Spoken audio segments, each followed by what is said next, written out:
자, 오늘은 창세기 55, 벌써 55번째 시간이죠. 오늘 말씀은 사람이 타락한 이유는 말씀의 변질이다 라는 제목으로 말씀을 나눌게요. 우리 이제 3장이 시작되는데 3장은 그러니까 인류 최초의 그 모습, 타락한 모습, 그러니까 범죄한 그 말씀인데 하나님의 말씀에 대한 불순종이에요. 그러니까 불순종이 곧 죄다. 죄란 하나님의 말씀에 대한 불순종을 말하거든요. 그래서 하나님에 대한 언약을 깨뜨린 것, 파괴한 것을 말해요. 쉽게 말해서 피조물인 우리 사람이 창조주 하나님을 언약을 깨뜨리고 교만하여 반역한 것을 말하는 거예요. 지난 시간에 나눴던 것은 뱀이 첫 등장했어요. 인류 역사에. 그러면서 마지막 종말에 다시 또 등장한다라는 것을 살펴봤죠. 뱀이 여자에게 접근해서 참으로 너희에게 동산 모든 나무 열매를 먹지 말라고 했어? 이렇게 물어봅니다. 그러니까 참으로란 말 안에 그러니까 사탄의 질문이 그 교묘한 그 질문이 있는 거죠. 하나님의 성품을 어떻게 해요? 의심하게 했던 거가 있었고, 또 여자로 인해서 너 정말 진짜로 알고 있어? 정말? 이렇게 찔러보는 거, 떠보기식이라는 거예요. 그래서 사탄이 질문한 의도는 부정적인 시각을 만드는 것이었죠. 모든 것 준 것보다 한 가지 금지한 것을 딱 계속 생각하라고. 그게 바로 의도했던 질문이었어요. 오늘은 이제 여자가 그 질문에 대답하는 말씀으로 넘어가요. 뱀의 의도한 대로 그냥 넘어가 버리는 이제 사람의 모습을 우리가 보게 됩니다. 어찌하다가 사람이 사탄의 시험에 넘어지게 되는지를 그 말씀을 한번 살펴보도록 할게요. 오늘 본문이 창세기 3장 2절과 3절이거든요. 같이 한번 읽겠습니다. 창세기 3장 2절, 3절 시작. 여자가 뱀에게 말하되 동산 나무의 열매를 우리가 먹을 수 있으나 동산 중앙에 있는 나무의 열매는 하나님의 말씀에 너희는 먹지도 말고 만지지도 말라 너희가 죽을까 하노라 하셨느니라. 아멘. 그러니까 뱀의 질문에 전혀 당황하지 않죠. 우리 같으면 막 깜짝 놀라가지고 까무러질 것 같은데 동물이 갑자기 조건에서 말을 걸면 놀랄 것 같은데 아무튼 그냥 대답을 해요. 아무튼 여자의 대답을 보면 이렇습니다. 여자가 하나님의 말씀을 어떻게 말하고 있죠? 어떻게 말하고 있어요, 지금? 정확하지 않게 말하고 있어요. 그렇죠. 정확하지 않아요. 그러니까 말씀의 변질이 일어나요. 여기서. 말씀의 변질이 사람이 타락한 핵심적인 이유예요. 말씀을 제대로 알지 못했다는 거예요. 자, 크게 세 가지 종류인데 오늘 그 세 가지 종류 중에 두 가지를 한번 살펴보도록 할 거예요. 자, 첫 번째는 말씀을 어떻게 알고 있었어요? 다르게 알고 있었어요. 대충 알고 있었어요. 동산 중앙에 있는 나무 열매라고 했어요. 동산 중앙에 있는 생명나무 열매를 먹을 수 있잖아요. 생각해 보세요. 동산 중앙에 있는 나무. 그러나 선악과는 먹을 수 없어요. 이 두 나무가 중앙에 같이 있었잖아요. 그렇죠? 여자는 다르게 인식하고 있는 거예요. 그러니까 선악을 알게 하는 나무라고 정확하게 알고 있어야 되는데 옆에 있는 생명나무로 인식하고 있었거나 아니면 두 나무 한꺼번에 그냥 다 두루뭉실하게 뭉뚱거려서 그렇게 알고 있었다는 거예요. 쉽게 말해서 대충 알고 좋게 말해서는 포괄적으로 알고 있었다라는 것이죠. 그죠? 이것이 무서운 거예요. 그러니까 대충 아는 사람. 책 한 권만 읽은 사람. 자기 확신에 휩싸여 있는 사람. 그러니까 근거가 없어요. 이게 무서운 겁니다. 태초에, 창조 때의 모습도 지금 비슷한 거예요. 동산 중앙에 있는 나무 열매가 아니라 뭐예요? 선악을 알게 하는 나무 열매예요. 생명나무는 먹어도 되지만 선악을 알게 하는 나무 열매는 먹으면 안 되는 거예요. 인류 타락의 모습을 목격하면서 지금 자신의 모습을 살펴보고 적용하는 거예요. 첫 번째, 사람이 타락한 이유는 뭐예요? 하나님의 말씀을 어떻게 알고 있었어요? 대충, 또 다르게 알고 있었던 거예요. 이게 아주 위험한 겁니다. 여기서 딱 넘어지기에 딱 좋은 상태. 대충 아는 사람. 그리고 다르게 알고 있는 사람. 이거예요. 자, 그럼 두 번째는 어떻게 알고 있었나?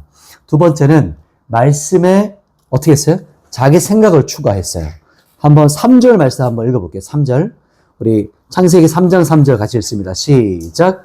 동산 중앙에 있는 나무 열매는 하나님의 말씀에 너희는 먹지도 말고 만지지도 말라 너희가 죽을까 하노라 하셨느니라. 아멘. 두 번째는 하나님의 말씀에 너희는 뭐예요? 먹지도 말고 만지지도 말라. 이렇게 말씀하고 있어요. 답하고 있어요. 무엇이죠? 여자가 하나님의 말씀에 자신의 생각을 어떻게 했어요? 추가했어요. 더했어요. 하나님께서 명령하신 말씀을 한번 다시 볼까요? 하나님께서 원래 말씀하신 그 창세기 2장 17절 말씀을 한번 볼게요. 어떻게 말씀하셨는가? 같이 한번 읽어볼까요? 시작. 선악을 알게 하는 나무의 열매는 먹지 말라. 내가 먹는 날에는 반드시 죽으리라 하시니라. 아멘. 하나님의 명령에는 뭐라고 하셨어요? 만지지도 말라는 말씀이 없죠. 하신 적이 없어요. 즉 여자가 자기 생각을 하나님의 말씀에 어떻게 했어요? 추가, 첨가, 더했어요. 그러니까 바른 해석이 아니에요. 왜곡된 해석을 했어요. 그리고 과다한 해석을 했고 이것으로부터 인류의 타락이 일어났다고 봐도 과언이 아니죠. 그렇기 때문에 요한계시록에는 이런 무서운 말씀이 있어요. 기억날 겁니다. 이 말씀 때문에 존 칼빈이 요한계시록을 주석하지 않았다는 말도 있어요. 요한계시록 22장 18절 말씀 한번 읽어볼까요? 같이 선포합니다. 시작. 내가 이 두루마리의 예언의 말씀을 듣는 모든 사람에게 증언하노니 만일 누구든지 이것들 외에 더하면 하나님이 이 두루마리에 기록된 재앙들을 그에게 더하실 것이요. 아멘. 두루마리 예언은 하나님께서 명령하신 말씀이죠. 하나님의 말씀이에요. 누구든지 말씀에 다른 것을 더하면, 이 더한다는 말은 뭐냐면 헬라어로 에피티데미라고 해요. 더하다, 두다, 놓다, 더하다, 주다 이런 뜻이에요. 즉 무슨 말이냐면 다른 것을 거기다 두면, 다른 것을 더 거기다 놓으면 첨가하거나 추가하는 것을 말해요. 말씀 외에 다른 것들을 두면, 다른 해석하면, 다른 걸 또 첨가하면, 그러면 어떻게 해요? 너 거기 더 둔 만큼, 더한 만큼 하나님의 심판과 재앙도 어떻게 해요? 더 주겠다. 더 플러스해서 침판할 것이다. 라고 하신 말씀이에요. 하나님께서 먹지 말라고 하셨지 만지지도 말라 하신 말씀 안 하셨어요. 그죠? 인간의 왜곡된 자기 해석이에요. 그리고 말씀에 왜곡을 일으키는 첨가예요. 말씀을 정확하게 제대로 암송하고 알고 있어야 되는 거예요. 말씀을 자신에게 적용할 때도 정확하게 해석하고 적용해야 되는 것이지 뭐 자기 철학이나 패러다임이나 어떤 가치관을 추가하고 왜곡된 해석을 하면 안 된다는 거예요. 엄청난 경각심을 느끼게 하는 말씀이에요. 오늘 본문 창세기도 그렇고 요한계시록도 그것을 말해주고 있어요. 둘째, 사람이 타락한 이유가 뭐예요? 하나님의 말씀에 대한 자기 생각, 추가, 더함. 이것은 자의적인 해석이에요. 첨가를 말하는 거예요. 그것 때문에 사람이 타락했습니다. 말씀을 정리하겠습니다.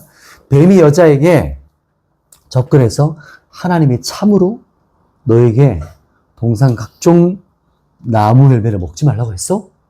여자의 대답에서 타락의 원인을 볼 수 있죠. 첫 번째, 동산 중앙에 있는 나무 열매를 하나님의 말씀에 다르게 알고 있는 거예요. 대충 알고 있는 거죠. 다르게, 두루뭉실하게, 포괄적으로 알고 있는 게 위험한 거예요. 자, 두 번째는 뭐였어요? 하나님의 말씀에 너희는 먹지도 말고 만지도 말라고 대답해요. 그게 아니었어요. 여자가 하나님의 말씀에 어떻게 했어요? 자기 생각을 추가했어요. 더했어요. 인간의 왜곡된 자기 해석이에요. 말씀을 왜곡시키는 거예요.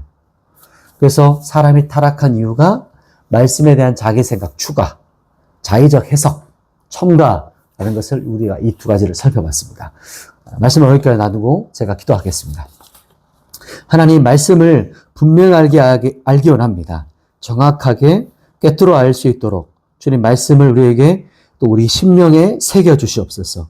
내 마음대로 말씀을 왜곡하거나 첨가하지 않고 변질시키는 사람이 아니라 말씀 그대로 순종의 사람, 믿음의 사람으로 말씀을 붙잡고 살아갈 수 있도록 우리 한 사람 한 사람 축복해 주시고 또 영상을 통해서 함께하는 모든 성도분들과 지체들 가운데 주님의 말씀과 지혜의 영을 부어주셔서 말씀이 그대로 믿음으로 붙잡고 살아갈 수 있도록 주님 역사해 주시옵소서. 예수님의 이름으로 기도드립니다. 아멘.